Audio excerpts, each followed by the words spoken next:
Bom dia a todos.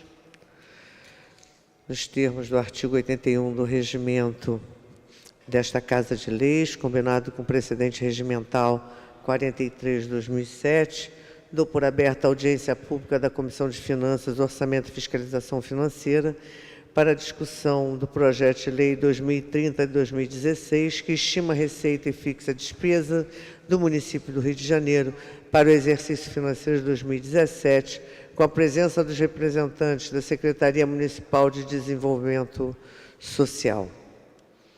A Comissão de Finanças, Orçamento e Fiscalização Financeira é constituída pelos senhores vereadores Rosa Fernandes, presidente; Rafael Luiz Freitas, vice-presidente; Jorge Décio S. Vogal.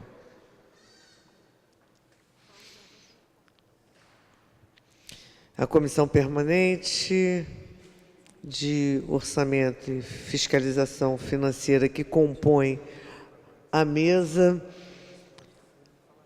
está constituída pela senhora vereadora Rosa Fernandes, presidente; senhor vereador Rafael Luiz Freitas, vice-presidente; senhor subsecretário de Gestão Hélio Aleixo da Silva, respondendo pelo expediente da Secretaria Municipal de Desenvolvimento Social; senhor subsecretário de Proteção Social Especial Rodrigo Abel; senhora subsecretária de Direitos Humanos Cristiane da Silva Santana.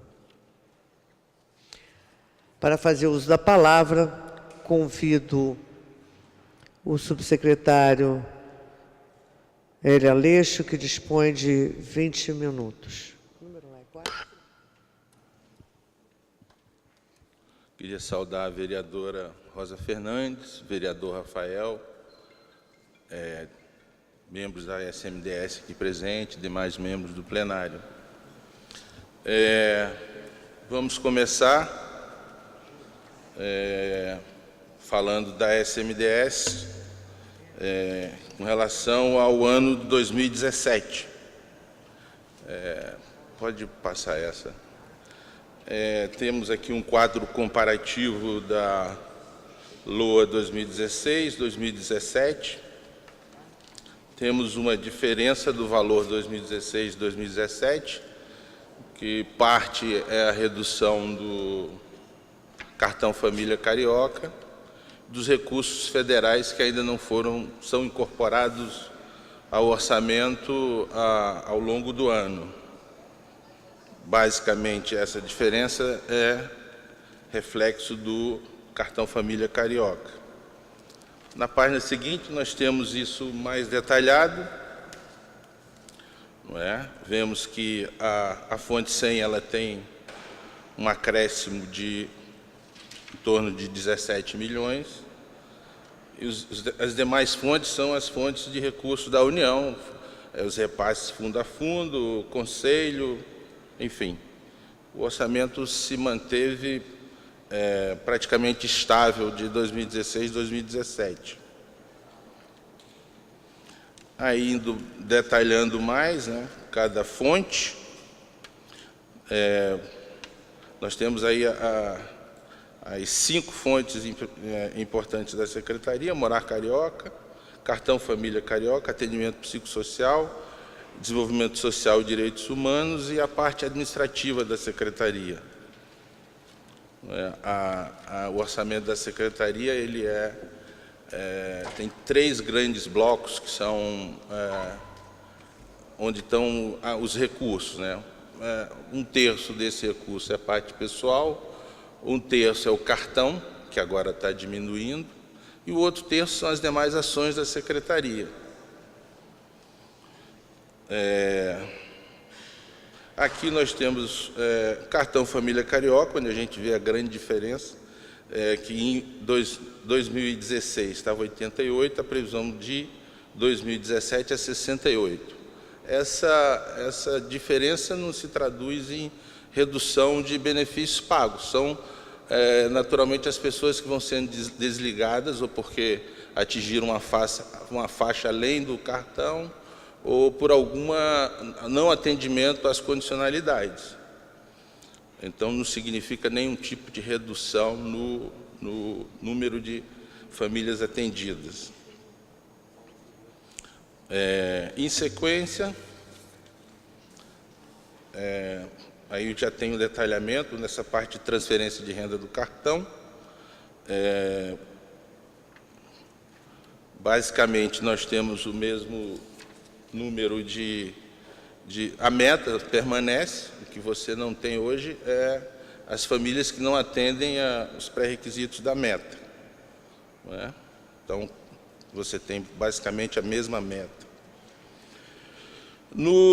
Na parte de atendimento psicossocial, que é o programa do CRAC, as Casas Vivas, nós estamos reduzindo a meta para 80 crianças, ou seja, a gente tinha 5 casas e está reduzindo para 4. Isso porque a média de atendimento hoje está 80 atende de forma suficiente. Então, uma casa foi desativada em Jacarepaguá, foi transformada em outro abrigo para atendimento de crianças não usuárias de crack, que é o abrigo Celi Campelo. O PROAP é um recurso que está dentro dessa captação junto ao BID da Prefeitura, tem um componente social. E em 2016 e 2017, o que estava previsto inicialmente foi a obra que foi feita no CRAS Maria da Luz, no Morro do Urubu, e essa meta é o atendimento do CRAS, basicamente. Para 2017, você tem mais um conjunto de intervenções e tem uma previsão de 2.250.000 para essa ação.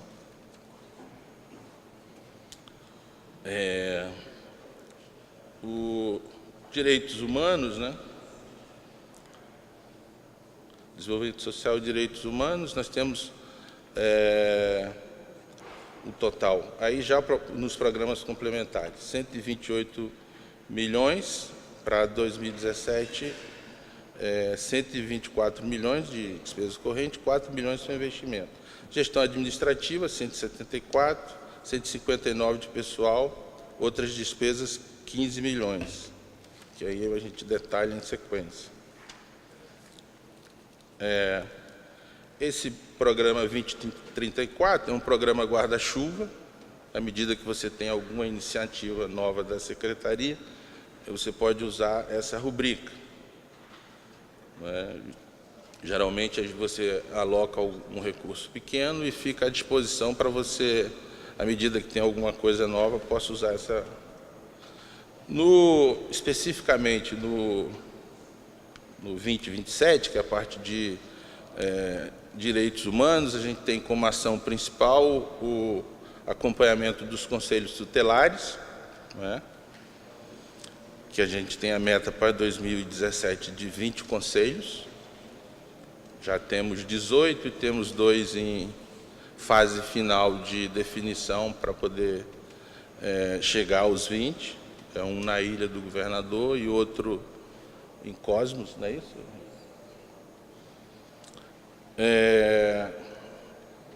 Essa é uma questão que melhorou muito, porque basicamente esses recursos dão apoio administrativo a esse conjunto de conselhos. Era um serviço que não era prestado de forma que atendesse às demandas que tinham nos conselhos, tinha muita dificuldade com esse serviço. Isso é uma coisa que melhorou muito. E tem a previsão de inauguração, e aí com parte de recurso federal, de um centro de referência de direitos humanos, que seria ali na rua Frei Caneca, próximo ali à sede da Prefeitura, que tem a previsão de atendimento de 500 pessoas.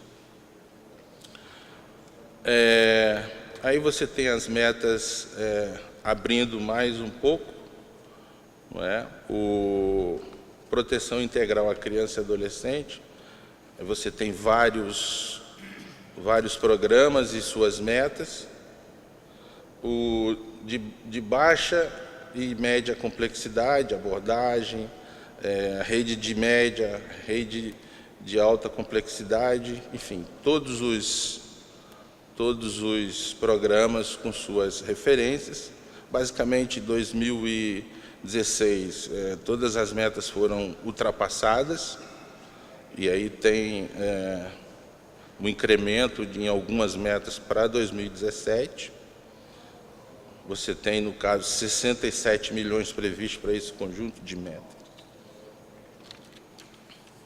A alta complexidade, também, a maioria das... São 52 milhões e a maioria das metas foram alcançadas e ultrapassadas. Inclusão produtiva, que você tem um valor de R$ 538 mil.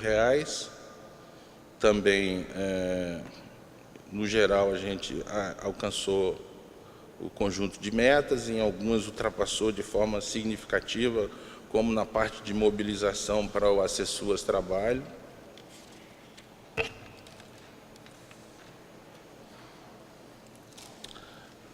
E aí você tem um conjunto de rubricas que são para ações da Secretaria, capacitação, parte de monitoramento, também que você tem um conjunto de metas que, no geral, são atendidas.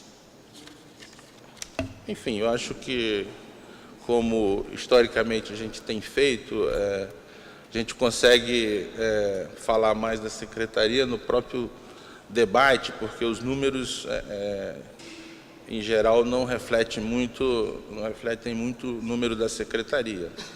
A Secretaria, nesses últimos 4 anos da gestão do vice-prefeito Adilson Pires, ela avançou muito em algumas questões. Nós conseguimos melhorar fisicamente a estrutura a maioria dos equipamentos, conseguimos reformar mais de 20 abrigos, né?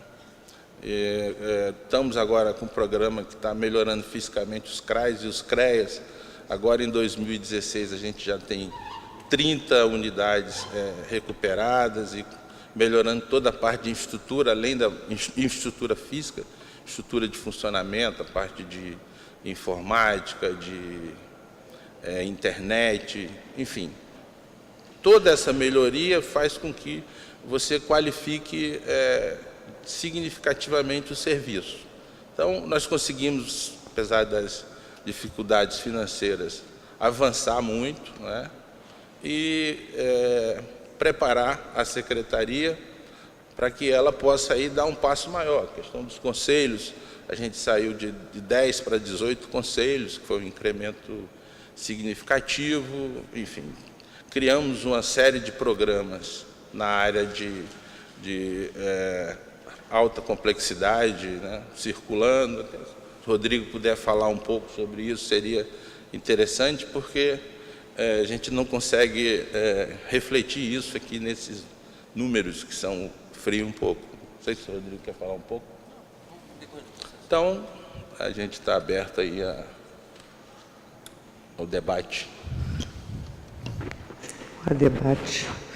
Esclarecimentos apenas. Essa secretaria sobrevive, apesar de todas as dificuldades. É uma secretaria muito difícil.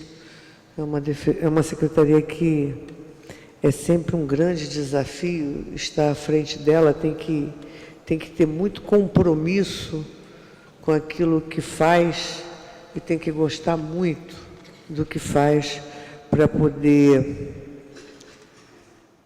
enfrentar o dia a dia de uma secretaria que só enfrenta problemas, dificuldades, carências, enfim. Então, assim, quem não consegue entender esse tipo de coisa não vai conseguir entender o que é uma secretaria de assistência. Então, não vejo nunca como uma sabatina, uma cobrança, um debate, mas eu acho que mais troca de informações e ideias. Então, vamos lá. A ação 1785, a ação social do PROAP 3, de acordo com a proposta orçamentária para 2017 em discussão, tem como meta atender 17.400 usuários e construir um centro de referência em assistência social CRAS. Para investimento, tem dotação de R$ 2,25 milhões, oriundos de operação de crédito e contrapartida municipal. Pergunta-se: onde será construído esse CRAS de 2,25 milhões de reais? Quais foram os CRAs implantados com recursos oriundos da operação de crédito do PROAP 3? Tem outra foto aí das perguntas? Você acompanha melhor. Dentre os CRAs do PROAP 3, quais concorrerão para a meta de 17.400 usuários atendidos em 2017? Qual o tipo de atendimento realizado? Se os recursos oriundos da operação de crédito com BID, no âmbito do PROAP 3, devem ser usados para investimento, por que razão a meta de atendimento dos usuários, sendo uma despesa decorrente, está nessa ação projeto 1785? Quer que faça todos? Melhor. 2. A ação 2027, Promoção dos Direitos Humanos, tem como meta para o exercício de 2017 manter e revitalizar 20 conselhos tutelares e realizar 500 atendimentos no Centro de Referência em Direitos Humanos. Tem dotação de 8,18 milhões de reais, sendo 1,15 milhões de reais oriundos de receita de convênios a realizar. Fonte 118. Pergunta-se: dentre os 20 conselhos tutelares, quais ainda carecem de serem revitalizados em 2017 e anos seguintes? A que convênio se refere a receita estimada em 1,15 milhões de reais, destinada a financiar parte das atividades da ação 2027, no exercício de 2017? Em que estágio encontra-se a assinatura deste convênio? A ação 2765, transferência de renda no município do Rio de Janeiro, foi contemplada com uma dotação de 68,62 milhões de reais na proposta orçamentária para o exercício de 2017, tendo como meta beneficiar 563.267 pessoas. Pergunta-se: quantas famílias cariocas estão abaixo da linha de extrema pobreza e da linha de pobreza? Destas, quantas estão inseridas no programa Cartão Família Carioca? O programa teve sucesso em extinguir a extrema pobreza da cidade do Rio de Janeiro? Qual o impacto da cidade da anunciada extinção do programa de transferência e complementação de renda do governo do Estado? A dotação de 68 milhões de reais é suficiente para atingir a meta estabelecida de beneficiar 563.267 pessoas no exercício de 2017? Qual o valor médio de complementação de renda recebida pelos beneficiários?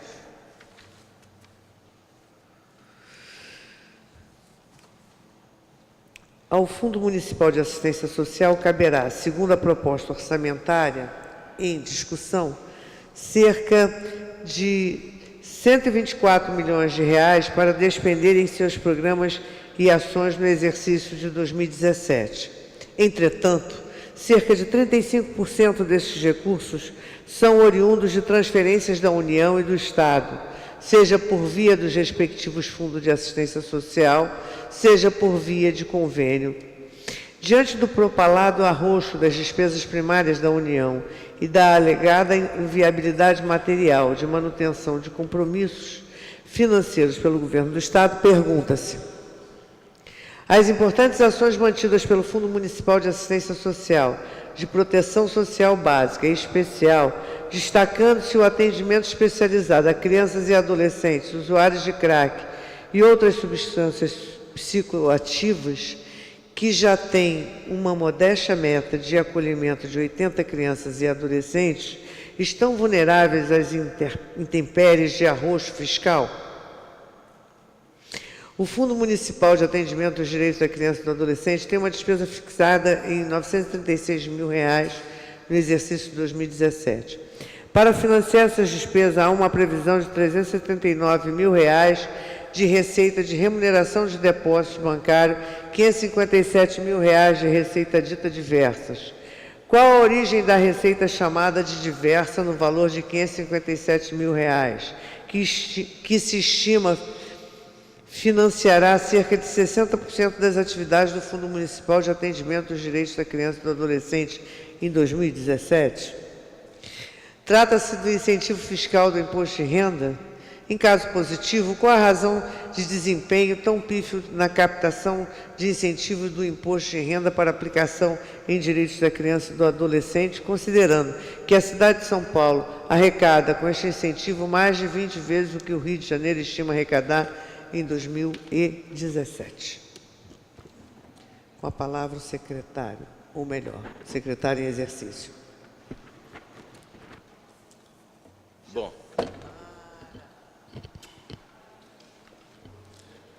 a primeira questão é a questão do PROAP, né?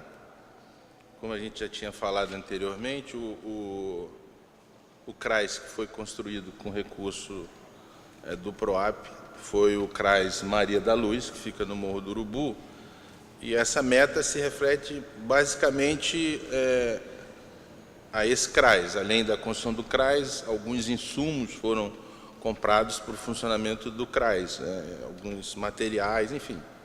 O CRAS foi equipado com esse recurso. Para o ano de 2017, a localização desses equipamentos está atrelada aos locais onde você tem obra do Morar Carioca. Então, existe a previsão de construção de um CRAS na Barreira do Vasco. Então, provavelmente, esses recursos serão direcionados para essa ação na Barreira do Vasco. Enfim, é onde a gente conseguiu conciliar, junto com a Secretaria de Habitação, para a execução do CRAS. Não é? O atendimento realizado no CRAS é o atendimento das famílias que são ligadas ao cadastro único. Na verdade, a Prefeitura tem 47 CRAS, e é o mesmo atendimento que é dado nos demais 46 CRAs. Na verdade, o recurso do PROAP potencializa a questão dos CRAs e permite você fazer uma ação integrada juntamente com a intervenção física de urbanização nessas áreas. Então, é adequar as duas coisas. No item 2,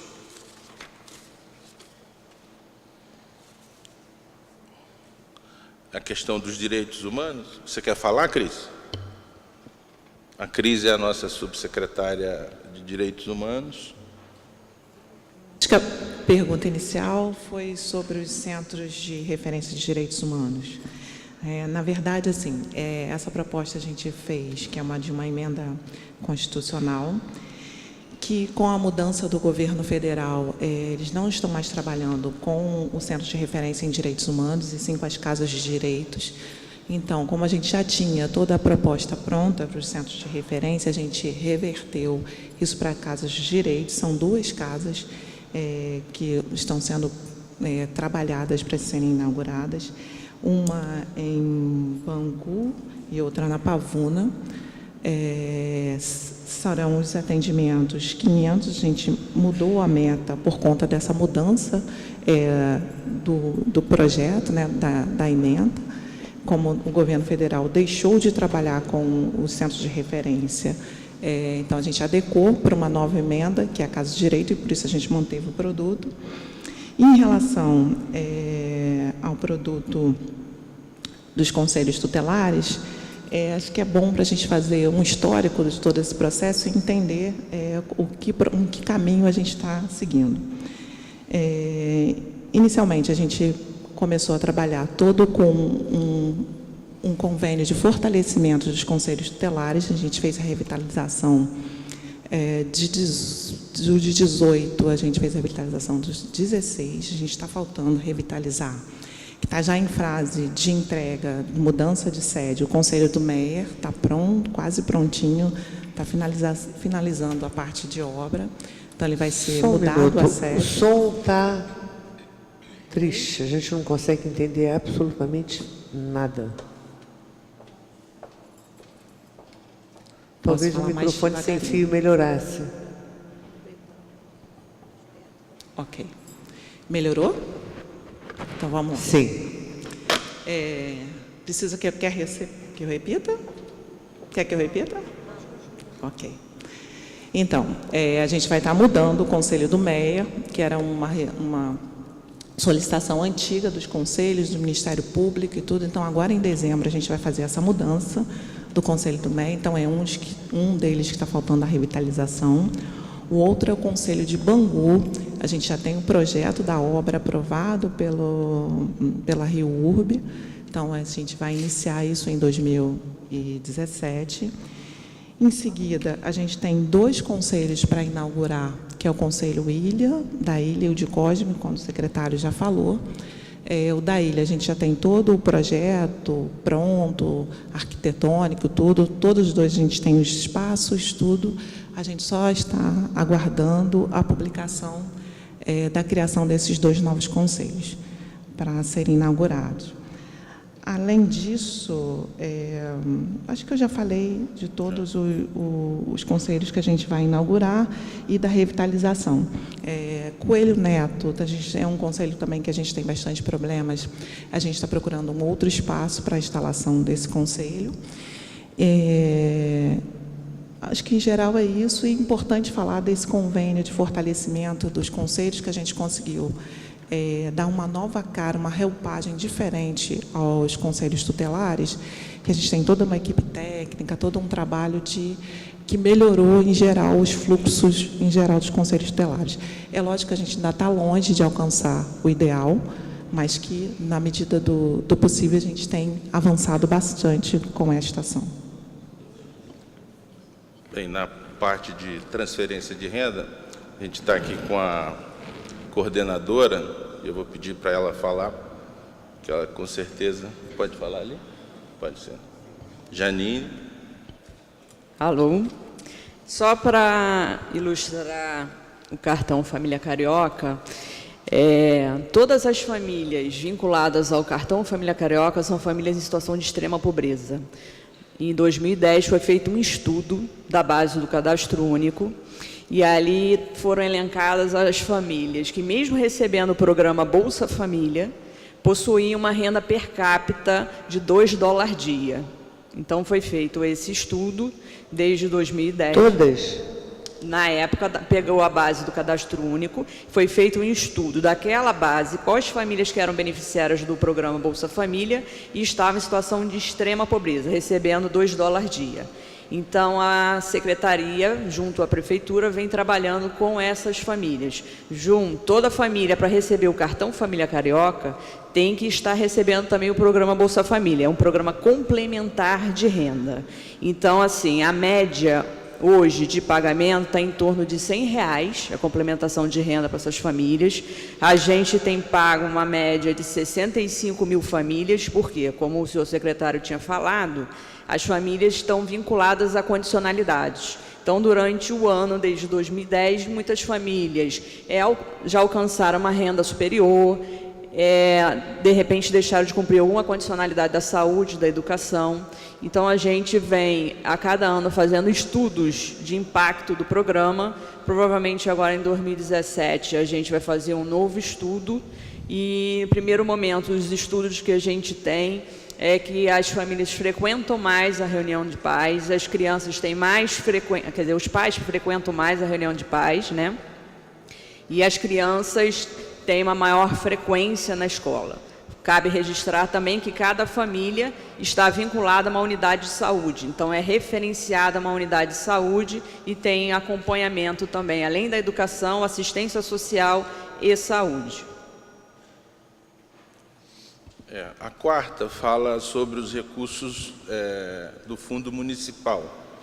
E, enfim, cita que 30% desses recursos são recursos fundo a fundo, que são oriundos do governo federal. E pergunta se a mudança de governo, de alguma forma, afetou essa questão. Quer dizer, no ano de 2016, não afetou. Nós tivemos o repasse mantido e até tivemos algum acréscimo em relação a isso. Isso fruto também do acompanhamento que foi feito pela Secretaria a partir da mudança, quer dizer, passou a ter muito mais atenção a essa questão e a fazer uma cobrança maior no Fundo Nacional de Assistência. Então, a gente passou a ter um acompanhamento muito mais efetivo, que acabou refletindo na manutenção do volume de repasse, enfim, que em nada comprometeu o orçamento previsto do repasse para 2016. 2017 tem que se manter o mesmo nível de acompanhamento, enfim, passa a ser de fato uma preocupação. O que a gente passou a ter foi atrasos, os repasses que eram regulares, eles passaram a ocorrer de forma atrasados, a gente ficou 2 meses sem receber, enfim, passou a ter alguma irregularidade no repasse, mas o volume foi mantido até então. Com relação à questão do programa do CRAC, que eu vou até pedir para o Rodrigo falar, né, ele é integralmente com fonte 100, então ele não fonte da prefeitura, então ele não sofreu nenhum tipo de problema com essa questão dos repasses fundo a fundo. Bem, bom dia a todos e a todas que nos acompanham, a vereadora Rosa Fernandes, que brilhantemente preside essa sessão, o vereador Rafael Alêsio Freitas, meus colegas que aqui nos acompanham, nessa audiência. Me permite, Hélio, eu queria primeiro voltar aqui no tema anterior, que é a transferência de renda. Esse é um tema extremamente importante e muito simbólico para a nossa cidade. Porque às vezes a gente faz esse debate na Câmara de Vereadores ou nos fóruns somente à luz de determinados números, né? Das metas físicas, das metas financeiras, e talvez a gente não traga à mesa os números que de fato mais importam, né? Aqueles números que são relevantes para comprovar de fato a necessidade de termos políticas de transferência de renda na nossa cidade. A gente não pode esquecer que 10% dos mais ricos da nossa cidade detêm mais de 53% da renda da nossa cidade. E 10% dos mais pobres da nossa cidade detêm tão somente 10% da renda. Ou seja, essa é uma cidade ainda extremamente desigual. A segunda questão que eu acho importante reiterar e responder numa das perguntas que estavam ali colocadas, o quanto é estratégico termos políticas de transferência de renda. De 2008 a 2016, que é esse percurso do governo que se encerra agora em dezembro, a renda dos mais ricos, dos 5% dos mais ricos da nossa cidade, cresceu 19%, vereadora Rosa Fernandes. Enquanto a renda dos 5% mais pobres da nossa cidade cresceu 29%. Ou seja, isso mostra o quanto foi estratégico uma política de assistência social focada naqueles que de fato mais precisam. Eu falo isso por quê? Porque nós vivemos um momento muito difícil na nossa cidade, no nosso estado. Assistimos com muita tristeza, nós que somos operadores do campo da assistência, do desenvolvimento social, o decreto encaminhado, a proposição do governador de encerrar os trabalhos da Secretaria de Desenvolvimento de Assistência Social e Direitos Humanos do Estado. E fica para nós, na cidade do Rio de Janeiro, essa fortaleza de profissionais e de políticas públicas robustas para dar sequência nesse campo. Tentando responder a colocação sobre o tema do CRAC, esse também é um tema extremamente polêmico. Eu queria fazer um reparo aqui na pergunta, que a pergunta ela fala que uma modesta meta de 80 usuários para os nossos equipamentos especializados em acolhimento de crianças e adolescentes com uso abusivo de álcool e drogas. Por que eu queria assim, fazer uma contra-argumentação dizendo que não é modesto? Se tem um legado que nós deixaremos ao próximo governo, na especial, falando um pouco da minha seara, é um conjunto de números e elementos que podem dar as condições para aqueles que são gestores, que vão assumir, tomarem as suas decisões com muita qualidade técnica. Nós acompanhamos as principais cenas de uso da nossa cidade, a Késia coordena uma das principais regiões da nossa cidade, onde há o maior número expressivo de usuários no que diz respeito ao crack. E, por exemplo, não existe mais crianças nas cenas de uso. Crianças, tecnicamente falando, abaixo de 12 anos. Nós fazemos esse monitoramento praticamente que diário. Aquelas cenas que nós talvez assistimos há 6, 7, 8 anos atrás, nós não assistimos mais. Nós assistimos, é evidente, um número expressivo de jovens adultos de 24 a 29 anos ainda percorrendo essas cenas de uso. Há um outro elemento, que é um elemento técnico de difícil compreensão da sociedade, que, se eu explicar isso para o meu pai e para a minha mãe, talvez eles não vão entender. Que é a diferença entre o uso abusivo e do uso recreativo. Há uma enorme diferença. Então, quando as imagens de televisão nos colocam, por exemplo, um adolescente, e eu estou falando aqui tecnicamente, quando colocam um adolescente, por exemplo, usando um cheirinho de loló na Central do Brasil, não quer dizer que esse adolescente reúna as características de um adolescente com uso abusivo de álcool e drogas. Nós, desde que nós assumimos a Secretaria de Assistência Social, nós temos tentado nos aperfeiçoar num tema que não é um tema próprio nosso, muito embora é um tema correlato, as drogas, o álcool, é um tema muito próprio do nosso cotidiano. Mas há uma liderança da Secretaria Municipal de Saúde nesse tema. O que nós fizemos ao longo desses 4 anos? Nós organizamos um processo onde a tomada de decisão para aqueles adolescentes que se inserem no processo do abrigo especializado, que é o Casa Viva, passa essencialmente por uma avaliação clínica da saúde e uma avaliação social da Secretaria de Desenvolvimento Social, ou seja, nós conseguimos integrar 2 áreas que eram antagônicas nesse tema, ou disputavam de forma muito vil esse tema. Então, queria só fazer esse reparo, que essas 80 vagas hoje, elas dão a plenitude para acolher esses adolescentes com histórico de uso abusivo de drogas. A Fiocruz recentemente lançou um estudo, importante destacar, que somente 16% daquelas pessoas que se utilizam de álcool e drogas desenvolvem o uso abusivo de álcool e drogas. Aí tem toda uma tipificação para falar a respeito disso. Portanto, as metas me parecem que são metas plenamente execuíveis. Nós temos uma ocupação média nessas casas, nesses nossos equipamentos, de algo em torno de 75%, ou seja, há um espaço ainda de manejo. Eu fico muito feliz de saber que, durante esses últimos 4 anos, este equipamento, esta política é uma política de vanguarda. É importante destacar que nós fomos convidados este ano ainda para apresentar o Casa Viva na Assembleia Geral das Nações Unidas sobre drogas como uma política pública inovadora, onde ela avança no tema da criança e do adolescente, avança no Estatuto da Criança e do Adolescente, avança na estratégia de redução de danos, de saber que, embora seja a fonte 100, ou seja, é um poder discricionário do prefeito e do próprio secretário, ela tenha sido mantida ao longo dos 4 anos. E eu tenho certeza que aquele secretário que assim chegar vai ouvir as vozes dos nossos profissionais, vai ouvir os técnicos da Secretaria Municipal de Saúde, da Secretaria de Desenvolvimento Social, para manter essa política uma política de fato importante para a nossa sociedade.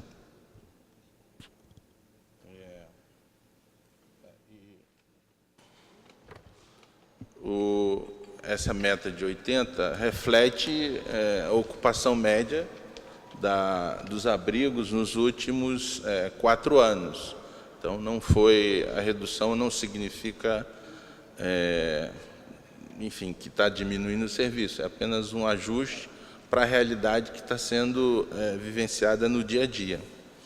O 5º ponto fala do Fundo da Criança e do Adolescente. A SMDS, em relação ao Fundo da Criança, ela tem um trabalho administrativo. Ela ordena os recursos do fundo, mas não influencia em nenhuma decisão sobre a aplicação ou a forma de agir do fundo. Então, enfim, respondendo um pouco, ela tem 2 fontes de receitas. Uma é o imposto de renda, o dinheiro que é destinado por empresas ou particulares direto para o fundo, e algumas decisões judiciais que indicam o fundo como destino da indenização do recurso. Então, dos 2 recursos aqui apontados, deve ser são basicamente esses recursos. Mas, quer dizer, a gente também acha que a captação do fundo ela deveria evoluir para outro patamar, né? Como Rosa citou São Paulo, mas tem cidades que são até muito menores que São Paulo, que conseguem captar muito mais recursos que o Rio de Janeiro. Então, isso é uma coisa que o fundo pode, tem espaço, muito espaço para evoluir e conseguir captar mais recursos. Eu acho que, enfim, respondendo isso, queria aqui reforçar a questão do Rodrigo abordou, que é o fim da Secretaria Estadual de Assistência Social e Direitos Humanos. Isso impacta a cidade do Rio pouco, eu diria, porque você tem uma Secretaria Municipal forte, mas com certeza vai impactar muito negativamente para os municípios menores que tinham no Estado o órgão repassador de recursos federais e também uma parte do controle. Então, isso é uma questão que a gente tem que, de forma comum, lutar para que não vá à frente, não prospere esse tipo de situação. Enfim, obrigado. Na verdade, secretário, é uma situação atípica que o Estado passa hoje, quer dizer, atípica no momento. Não sei se daqui a algum tempo isso será uma rotina nos outros estados e municípios. Mas, na verdade, há toda uma busca de algumas lideranças para que os programas não acabem, mesmo estando numa subsecretaria da Secretaria de Saúde. Assim como a Secretaria de Assistência, a Secretaria também Municipal de Cultura recebe recursos externos e é preciso, e essa é uma discussão que nós vamos levantar hoje, é preciso que haja um mecanismo para que não paralise esses repasses e, consequentemente, prejudique o Estado e os municípios menores. Eu queria registrar a presença e agradecer ao senhor Cleito Trajano dos Santos, que é auditor do Tribunal de Contas do município, ao senhor Márcio de Araújo Rezende, da Secretaria Municipal de Fazenda, a Paula da Silva Caldas, assistente social da Prefeitura do Rio, senhora Maria de Fátima da Costa Borges, coordenadora da 1ª Coordenadoria de Desenvolvimento Social, a registrar a presença da minha amiga Josimara, da região mais bonita da cidade, que é Irajá, né? E convidar o senhor Rodrigo Torres, assessor do vereador Célio Luparelli, para ocupar a tribuna.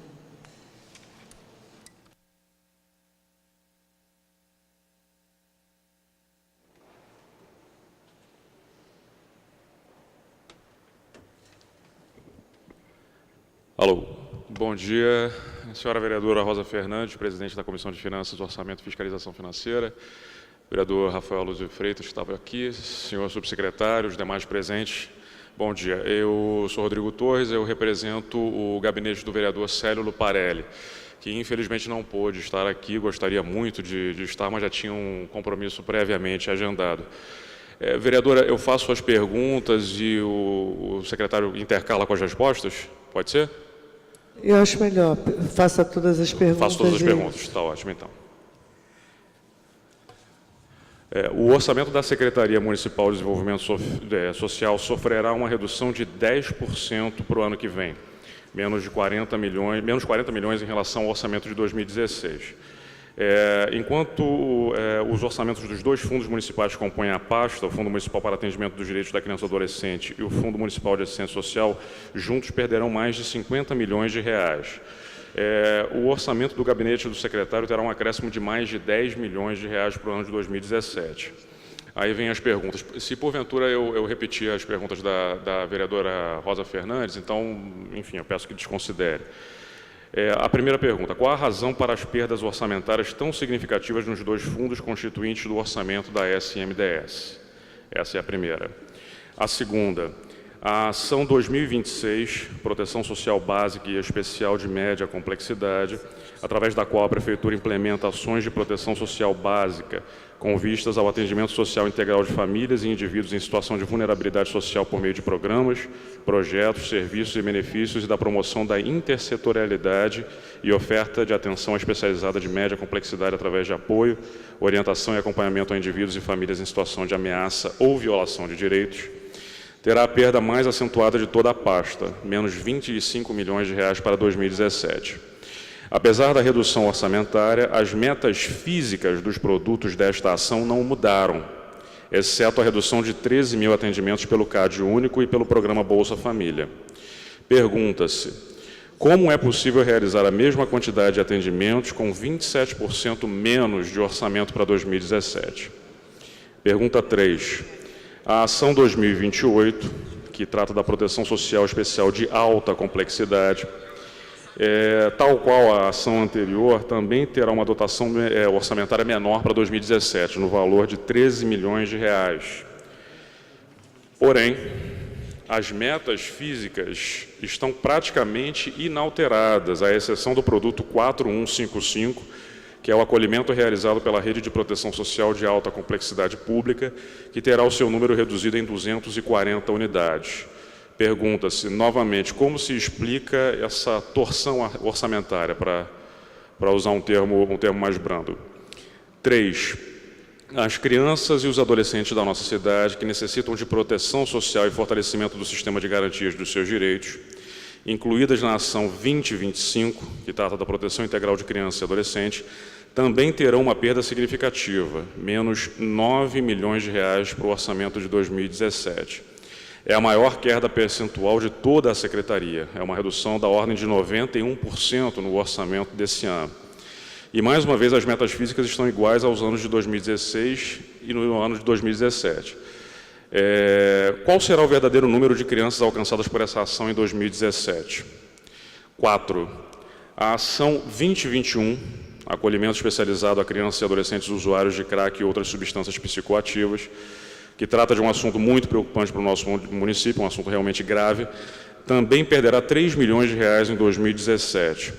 De acordo com as dotações orçamentárias e o número de atendimentos, cada criança e adolescente atendido custa, em 2016, R$ 78 mil, enquanto que para 2017 esse valor unitário diminuirá para R$ 61.243,50 por acolhimento.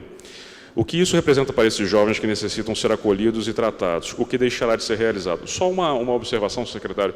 Esses números foram atualizados com base na execução orçamentária descrita no FINCOM. Então, pode ter, de repente, alguma diferença em relação à dotação orçamentária original, mas, na verdade, ela tem como base a execução orçamentária atual. 5. A ação 2765, Cartão Família Carioca, terá 3 milhões a mais em seu orçamento. Porém, mais uma vez, as metas físicas estão inalteradas nos 2 anos. 563.267 pessoas beneficiadas com a transferência de renda no município do Rio de Janeiro. O valor do benefício vai aumentar? Pergunta-se. E, por fim, a ação 2027, Promoção dos Direitos Humanos, terá sua dotação orçamentária reduzida em mais de 4 milhões de reais. A consequência disso será a eliminação de 4 importantes produtos para 2017 e diminuição nos quantitativos existentes. No produto 4170, novo Conselho Tutelar implantado, eliminado.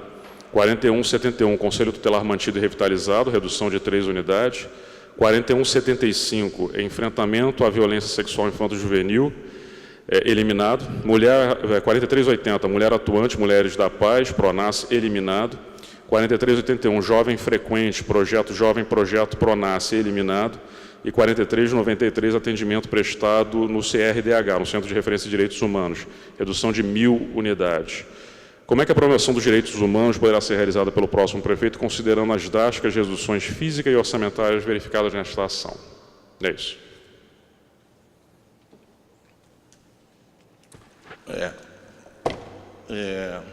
Na verdade, as perguntas, elas repetem um pouco o que a gente já tinha falado anteriormente. Quer dizer, na verdade, tem uma coisa que precisa explicar.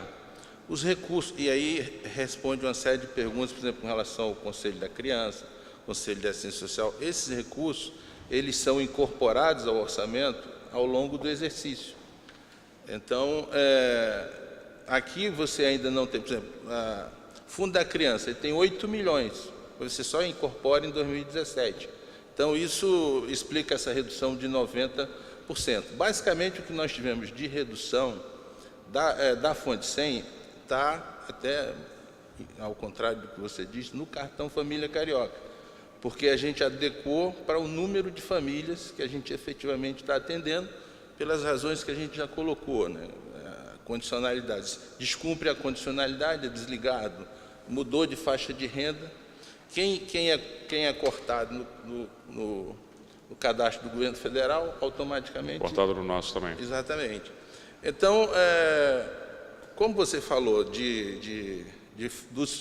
recursos que são federais ou recursos que são do fundo, eles são incorporados ao longo do exercício. Se você olhar, você termina o exercício com mais recurso do que você inicia sempre. Quer dizer, o projeto, ele reflete o momento que você está fazendo isso. Mas é comum o recurso de emenda, que é um valor significativo hoje, o recurso do fundo é um recurso. Tudo isso é incorporado no exercício, né?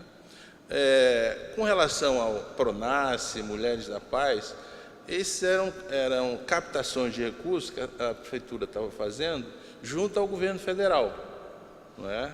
Então, não eram atividades orçamentárias. A gente tinha esse programa no governo federal, a gente foi lá, se habilitou, mas com essa mudança de governo, todos esses programas eles foram encerrados. Então, quer dizer, está sendo encerrado por uma contingência junto ao governo federal. Entendi.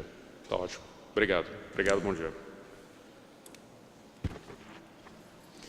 A palavra está franqueada. Aqueles que quiserem se inscrever.